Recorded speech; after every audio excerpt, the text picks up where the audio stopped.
Hello everyone and welcome to the YouTube stream.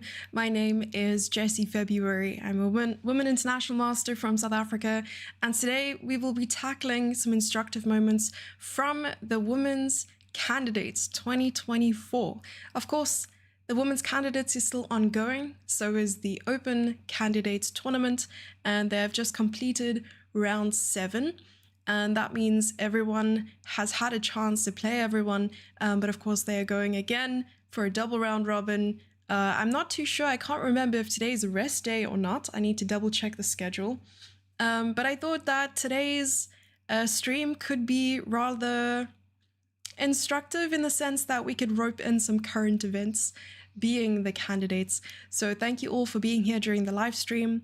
Of course, it's always a challenge for me to try and create some educational sort of content on a live stream. It's so much easier to pre-record and edit out all the mistakes, but it's a nice little challenge. Also, it forces me to prepare a little bit and work on my own chess. So I think it's a win-win altogether.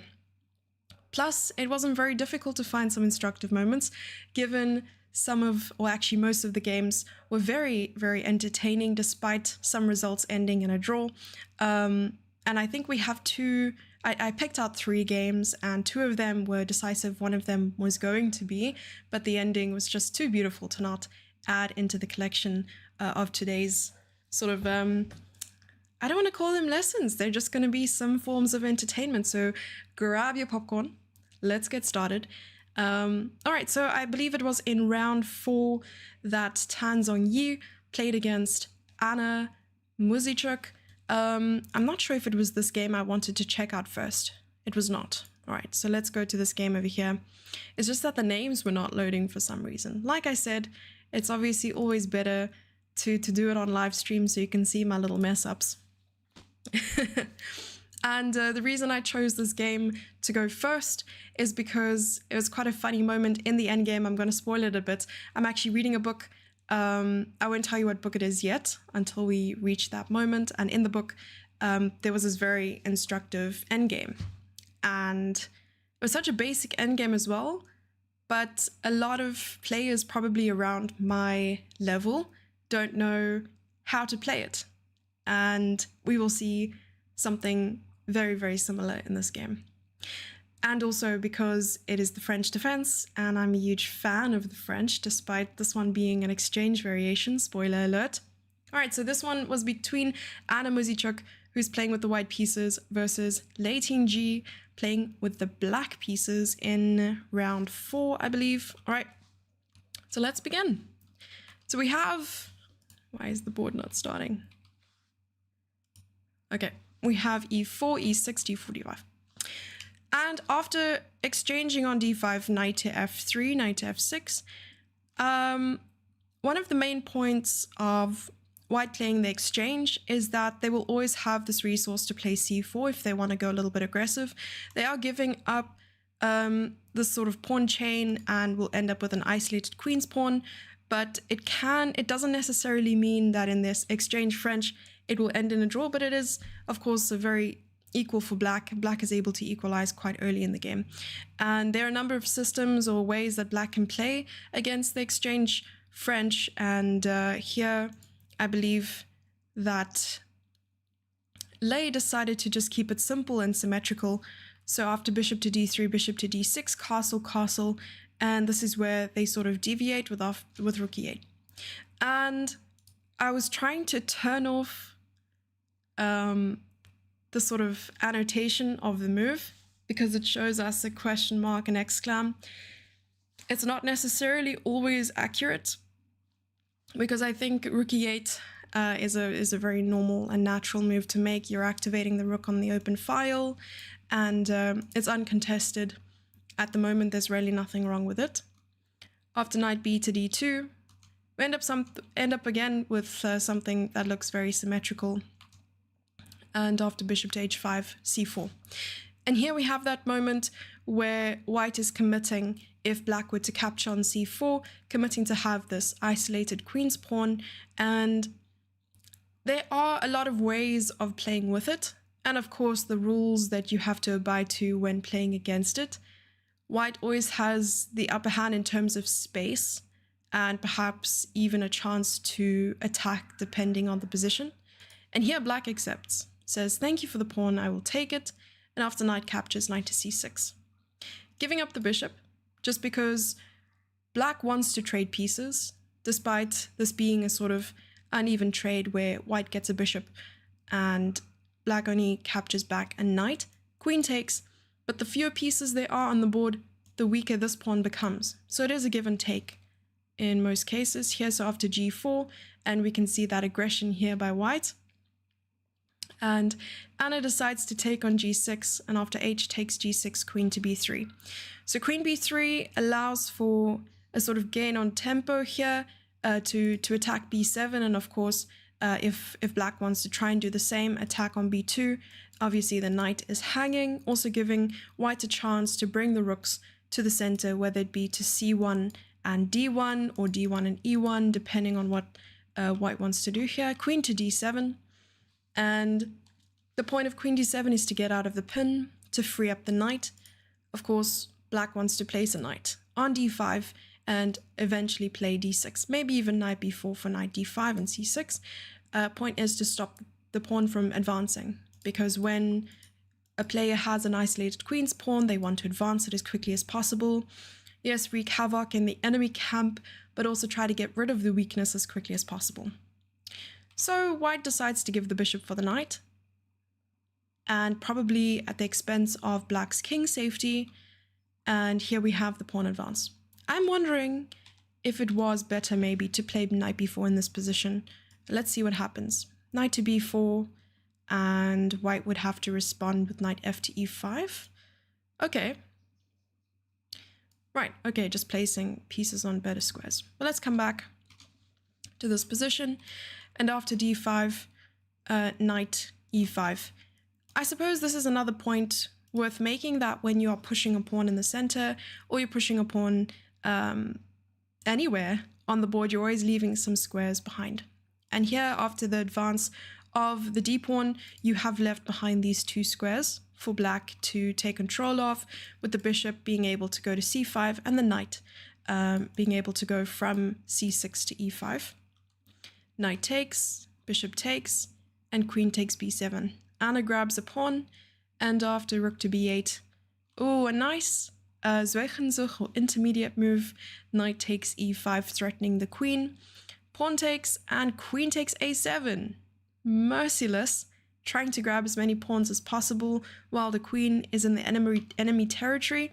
But here I think there's a good chance that black can get these two pawns back. However, now black is having to fight against a potential threat of this passed a pawn. Although it's still sitting on a2, it can become dangerous later on. Now the question is, how does white protect b2? And white plays b3, c5, and the point of c5 is that this is another weakness of black's. Black wants to push it as quickly as possible to first wreak havoc in the enemy camp and to get rid of their own weakness. After rook to e1, rook a8, queen c7. Queen's looking like it's running out of squares, but it should be fine, and queen d3. So queen d3 here attacks on h3, and I don't see any other reason as to why this move was played, perhaps only to gain some space in the center and on in enemy camp. Queen takes c5. It looks like Anna wasn't too worried about giving up this h-pawn. Queen c4, defending an important pawn, which white could take with check. I mean, black could take with check here, but now is not allowed to anymore. All right, so material count. If we were to stop and look at how many pawns white has as opposed to black, white is a pawn up now. And I would feel pretty comfortable here with the white pieces.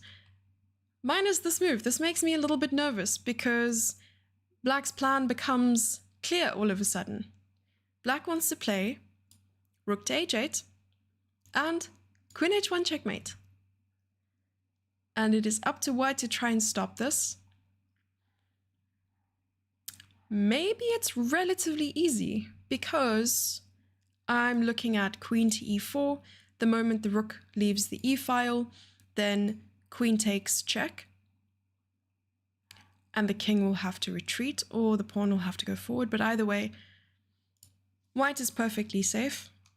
Queen e4 was played, and rook to a3, trying to stop the a pawn from moving, because now actually it is the a pawn and the b pawn that are passed. All right, so rook e3 trying to chase away the queen. Queen only moves to h4 and king to g2 with the same idea of trying to bring the rook across. And of course, this rook h8 move is probably still not possible just because of the check. And so black plays queen to g5. And I was going to rush through this game, but it somehow just seems more interesting now going over it. All the moves at least. And after these exchanges, we reach a position where they both have two rooks on the board. It still seems equal because even with one pawn up, I doubt that white will be able to convert with perfect play. Now offering a trade of one pair of rooks because two passed pawns will be incredibly dangerous to try and stop later on. And black knows that, decides to retreat the rook, and after a3, rook to b4. But since this pawn is already protected, it frees up the a1 rook to do whatever it wants to do. Maybe even rook c1 here is not so bad. Okay, rook c1 was played, but the engine doesn't like it too much. And after king h6, king g3 trying to bring the king in, and now the double attack on the pawn on a3, rook c3 trying to stop that threat. And now I'm assuming that black just wants to exchange pawns, stop the advance of white's pawns, and try to save the game that way. And once again, white wants to trade. Black says no. White is repeating once, probably just because of time. And after rook c5, rook a8, black is simply repeating an f4 check. Of course, you can't take because there's a pin. And this forces the king back. Capture, capture. And, ooh, I wonder if it's possible now to play capture, rook captures, and king f4. King f4. Because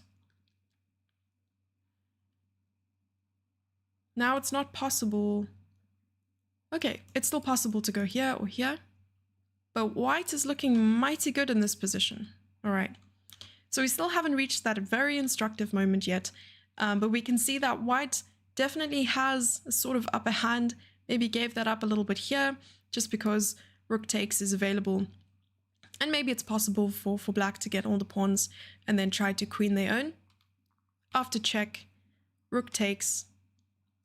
And now black is sort of forced to retreat, right? Because after rook b8, maybe king e6, and the rook can go like this.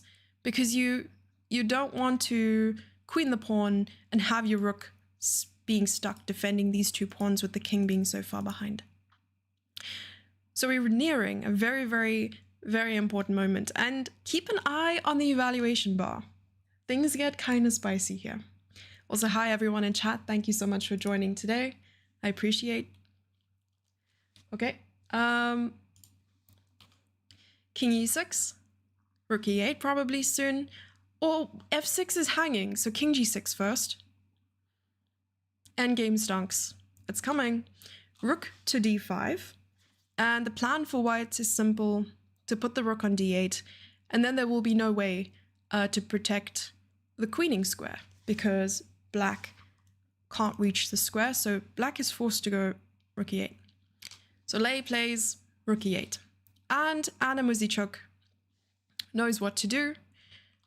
Plays this beautiful move, rook d8, captures the pawn, has to, but at least now the king won't be stuck on the back rank while these two pawns can run.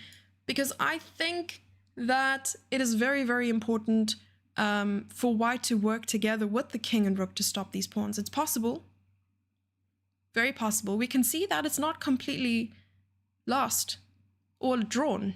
I wouldn't say lost, maybe the advantage is in Anna's mind it's lost and that it will end up in a draw, but who knows. All right. It's funny that in this position it's white to move and the engine or the evil bar didn't really recognize the victory. Also, don't tell the chess dojo that I'm using the evil bar. All right, so king takes e7, and it says plus 30. And that is not an advantage we can simply ignore. We can ignore +1, maybe, in some cases, and +2, sometimes, all the way to probably +5. But plus 30 is a little extreme. Plus 30. All right. And the move that black plays in this position is king to f5. So Lei Tinji didn't spend too much time making this move. The plan is simple. Push the pawn and try to force this rook to sacrifice itself for one of the pawns. Give up the other one, it's fine, but black's okay with a draw. White, however, knows that, or perhaps thinks that, there is a huge advantage, but has to figure it out. So one player has 15 minutes or 20 minutes. The other player has 10, 15 minutes as well. And Anna Mozichuk goes into a think. A relatively deep think. I think it takes her about 10 minutes to decide what to do. There are two moves here that win. But of course, with the moves, you will have to understand the idea. When I looked at it, I was like, it's a draw, right? But also, then you switch the engine on and you're like, wait, there's a way? There's a way to win? How do you win this? And it's impossible to see. And I'm actually wondering, those who are analyzing this position with no engine, what was your evaluation of it? Were you able to come up with the right answer? I definitely was not. I'm not at a level where I'm able to calculate that deep, that far, and that quick. 10 minutes? It would take me about an hour, and maybe I will get close. Anyway, I'll show you the move that Anna decided on, while I give you a moment to quickly take a look and try to decide what is the best way forward for white. If you're watching this live, you might get as long as a minute to think about the answer. If you're watching the video back and it's not live, lucky for you, you get a chance to pause the video and try to figure it out yourself. I think it's a very, very good moment as well to use it as a learning experience, especially in endgames. I feel like this position should be in an endgame book, really. And we'll get to that endgame book thing soon. It just shocked me so much because I saw the position and I was like, wait, this looks so familiar. I crack open my physical book, which I have in front of me for reference. And I was like, it's almost exactly the same. But okay. White plays rook to d5. Engine doesn't like it. It does mean a draw, because black is able to guide at least one of their pawns to the queening square. And with your minute, unfortunately, it is up. The plan is to work together once again with your king and rook to try and stop the fastest pawn. And how to do that? It's incredibly difficult, right? And that's when I said that there are two moves to consider. Unfortunately, if white decides to go around this way to try and stop the pawn, black can simply body check the king with opposition or keep the king away from the g-pawn. The g-pawn is the furthest advance, or rather, it is the furthest up the board. And the f-pawn is not only not on the 5th rank, but it's also being covered by the king. So there's a good chance this one will have to either be sacrificed or left behind. So I think black's attention is now, can I bring this pawn as close as possible to the queening square to force white to sacrifice the rook and draw the game. So like I said, there are two things that white can do. Thing one is king f7, and thing two is rook g8. Why king f7? Can the king not just body check the white king? Yes, up to a certain point, just because if the king stays here, trying to stop white from going to g6 and h5, the rook can simply stay here. and pose a question to the pawn. How are you going to support your pawn as well as body check the king? At least if white decides to go this way, black is able to body check and move the pawn at the same time. This is easy. But this way, no. So let's begin. We can start with rook g8. Okay. And black can afford to move the pawn once. And then white decides to play king f7. And yes, I did some prep so that I could understand a little bit about the endgame. I used a lot of help in terms of using the engine and trying to see, but what if this? What if this? So none of this is obvious to me. I had to learn it on the spot, or not on the spot, but rather I had to learn it in order to be able to explain it in some way. Not in depth, but in some way. And after king to f7, king simply wants to march all the way to the square. Black has nothing other to do, or nothing else to do but to play king f4. If black plays king e5 or king e4, this pawn is gone. So it's forced. King f4. And now white can start marching, saying, hello, I'm coming after your g-pawn. I don't have to worry about the f-pawn. It's too far behind. My rook can take care of that later. And black says, but you're blocking the file. I can just push my pawn. And that's what black does. And white keeps going. King to h5, king to f6. And it looks like black is going to make it. Black is going to queen that pawn. However, king h4, king f2, or maybe just push the pawn. But king h3, and the pawn cannot queen because it's a free piece for the rook. If the king moves, once again, it's free, and the king is close enough to this pawn to capture it as well. It's very, very tough to see. And the whole idea stems on, can you see that the king needs to go this way instead of this way? What a beautiful endgame, really. And that's not even where it stops. So let's go and see what actually happened. Because even right until the moment that black has to promote, it becomes so important to know exactly what to do. Okay, rook d5. So this is what happened in the game. King to f4, king takes f6. So what I would love to know is whether Anna was content with the draw in this position, or whether she was still trying this idea of bringing the king. However, I think it's important for the rook to be on g8. White might be one move behind here. And you can see that black is body checking this king quite well. There's no way that white will be able to make it to this square in time. Black is just simply too fast. All right? But her idea is very clear. So look at this. Check, pushing the king to the back rank. And now, king f3. Black wants to make a queen. It's obvious, right? Black wants to make a queen. However, if black promotes, if Lei promotes here to a queen, white simply plays rook d1 and it's checkmate, even though black has a queen. So black has to under-promote to a knight.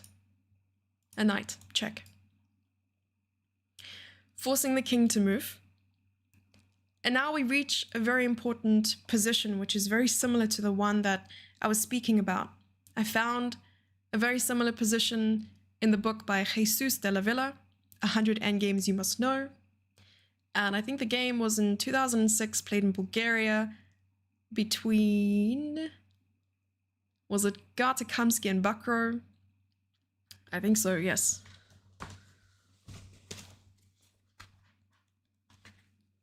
Here it is. I'll even show you. So that's the position, very, very similar to what we are looking at right now. And this position is important because, as we can see, the engine evaluation says it's equal.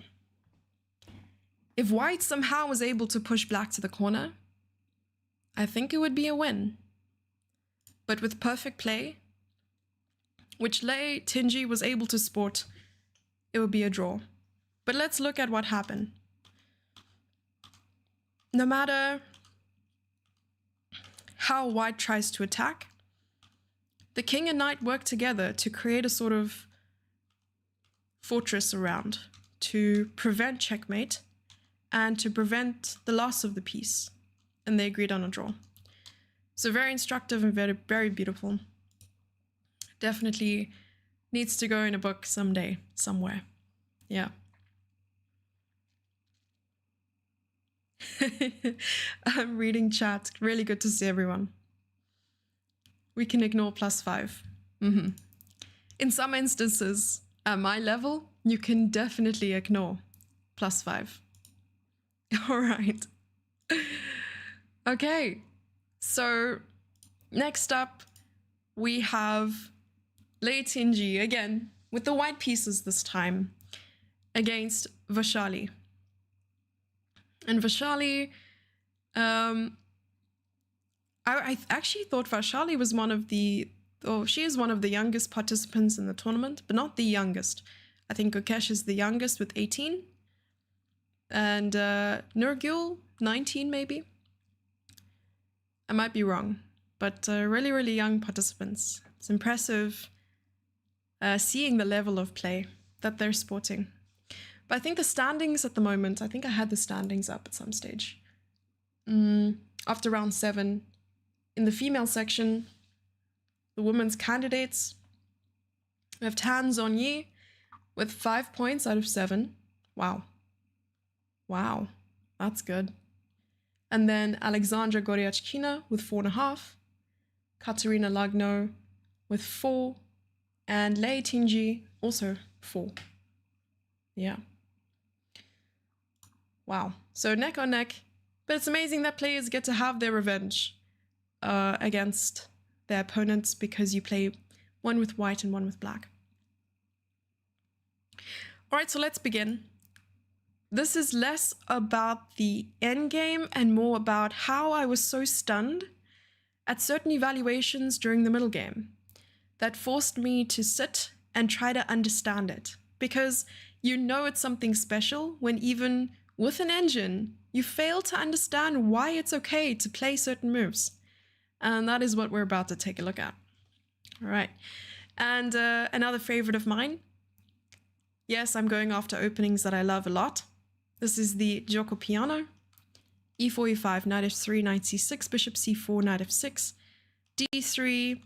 And we just see something very normal here. Even after bishop e6, white doesn't retreat the bishop at all. Because, of course, if white retreats the bishop, which is still possible, I think, you can also take the bishop. Sorry, take the bishop. I'm not too sure what you capture back with. Maybe the knight, maybe the queen to attack on b3 and start connecting the rooks. But okay, white decides to play h3 here. And after h6, bishop b5. Maybe the plan is to bring the bishop from b5 to a4 to c2, avoiding the exchange of the bishops and also putting the bishop on a diagonal where it is much stronger. Knight e7, black's plan also quite clear, gain some space on the queen side, and white goes for the center. Of course, if your opponent starts retreating their pieces, either to reposition it or perhaps for other reasons, you should take that as a reason as to why, or rather a sign as to why you should start attacking or attacking in the center, depending on how developed you or well developed you are.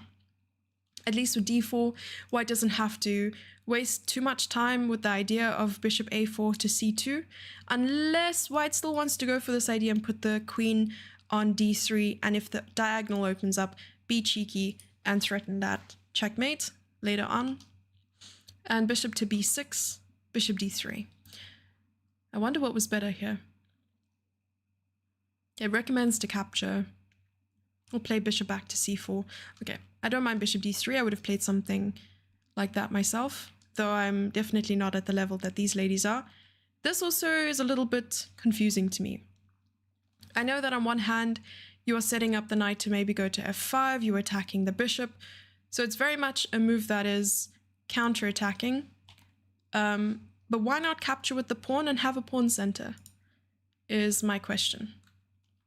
After knight takes, knight to g6, knight g3, bishop d7, and it makes sense now that the f5 square is very important for white. Knight to e5, bishop f1, and d5. All right, captures, and just look at this, right? Queen b3, c6, and knight to e4. It looks like the knights of the, I can't say a round table, maybe a square table. The knights of the square table are meeting up in the center for, you know, the secret society meeting. But it's very, yeah, picturesque. Queen to c7 and a4. All right, rook a d8. It looks like black has their, you know, business all sorted out, and it looks like their pieces are well coordinated. Rooks are exactly where they want to be, dream position. Knights, optimally placed because of their range. They have access to a total of 8 squares if necessary.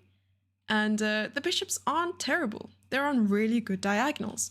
This bishop is aiming at the f2 pawn. This bishop is aiming at the h3 pawn, as we've seen, is a very sensitive pawn, or square rather, this tournament. All right, and now rook a to d1, knight to g6, bishop to c1, and bishop a7. Okay. It makes sense because white was putting pressure on this bishop, but also if black wants to have some sort of counter play, b5 is not such a bad plan. And this is probably what that Vasali was going for, right? I'm not 100% sure, but of course c4 stops this plan immediately. It does leave the square b4 for black to control, and that's exactly what black did. So Vasali played knight to b4, and Lei just decided to continue and play c5, stopping the pawn completely from moving, because of course now if b5 en passant is available, and we all know that it's forced, JK, it's not forced. All right, so knight back to d5 and bishop to c4, bishop c8. Now we get a very interesting position. We are nearing that, you know, part of the game where the cogs are turning, but nothing's happening in the brain for me. The move that was played, knight b5. Beautiful move, because on one hand, white wants to attack this pawn because, you know, Vasali's attacking the knight, and once the knight flees, once Lei moves the knight, queen takes c5 is possible. However, with knight b5, you have to protect the bishop. So queen to b8, though this move was very frowned upon. Suggested rather is queen to e7. Why, I'm not too sure. Queen e7, knight a7, d takes, okay, because the pawn is attacking the knight. And after queen to b8, it was ridiculous. The eval bar shot up. I think it was a slightly bigger advantage the last time I checked on chess.com with the engine. It was something like +3. But the eval bar shot up, and I was confused. I was like, okay, the knight is well placed. Maybe you can play something like knight to d6 and it looks really good. And you can bring the queen across and attack, and it looks really nice. At least that's like my simple brain thinking.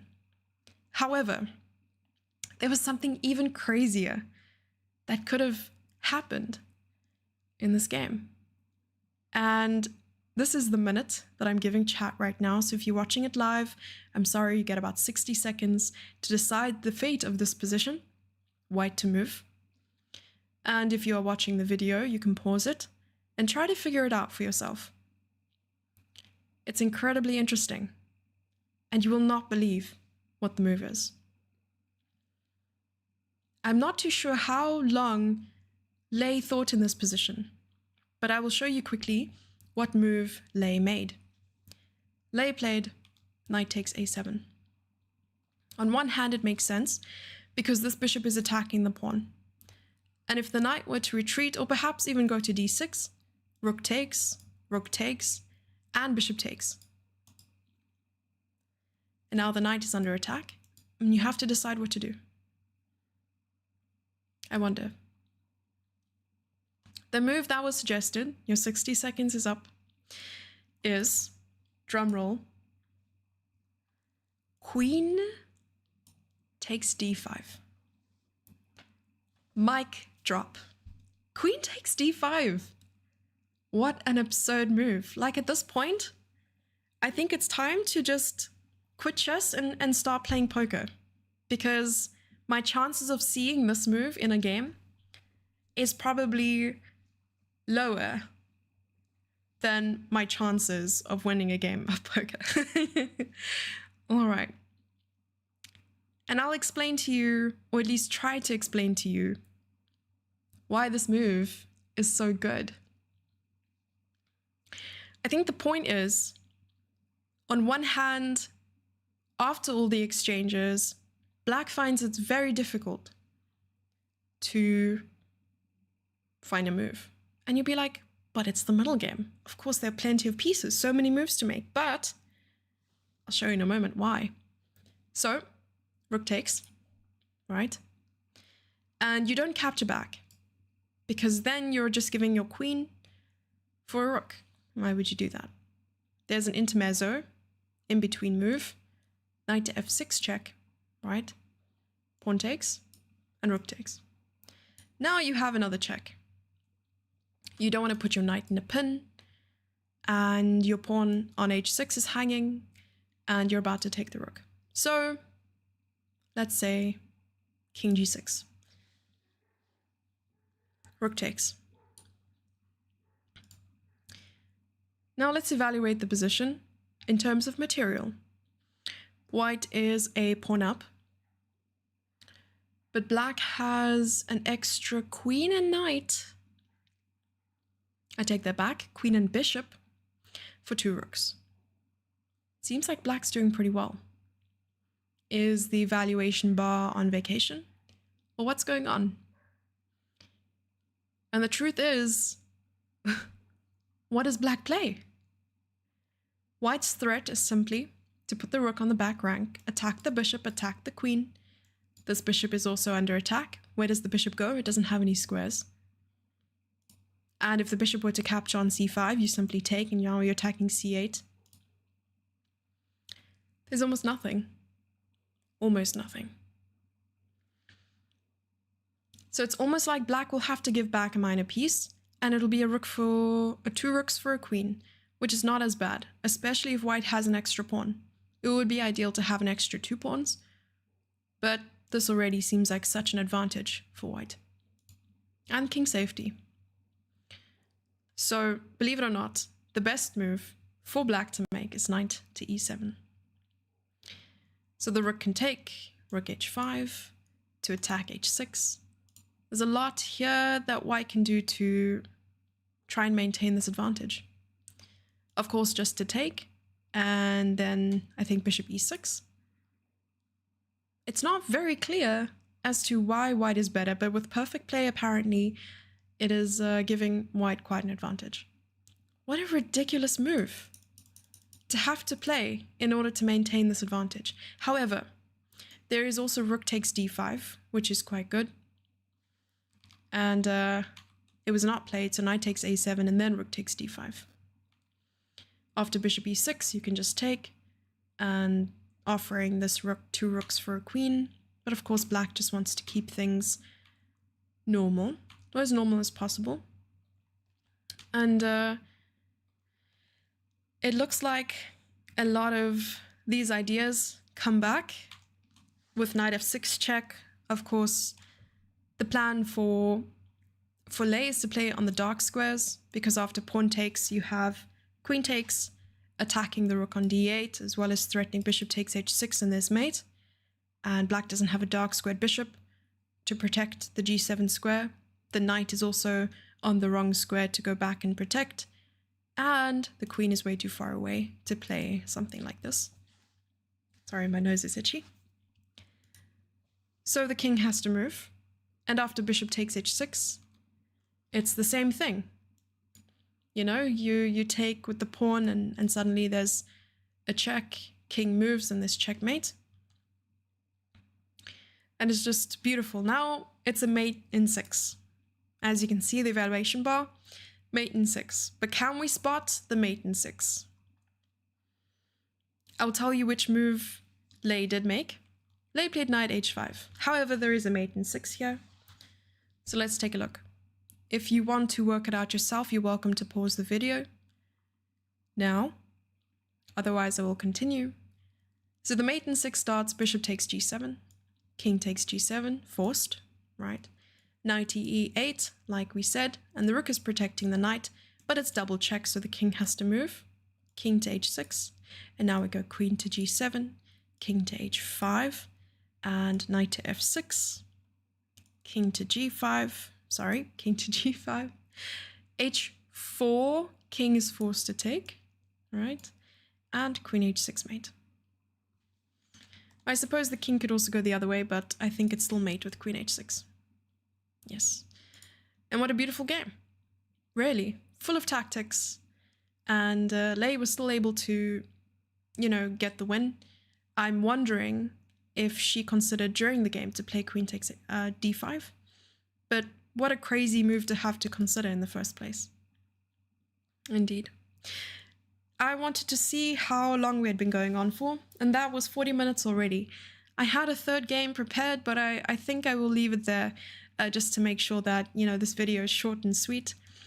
Those are 2 of my favorite games by far, and I really hope that you were able to learn something today. If you like this sort of content, don't forget to subscribe to the channel. It's just one button, and I'm sure this fly will leave me alone because it is living here rent-free at this point.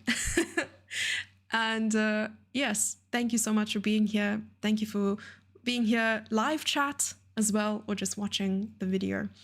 Have a great weekend, because it's Friday today, and I hope to see you soon. Bye-bye. Thank you, chat. Thank you. Bye-bye.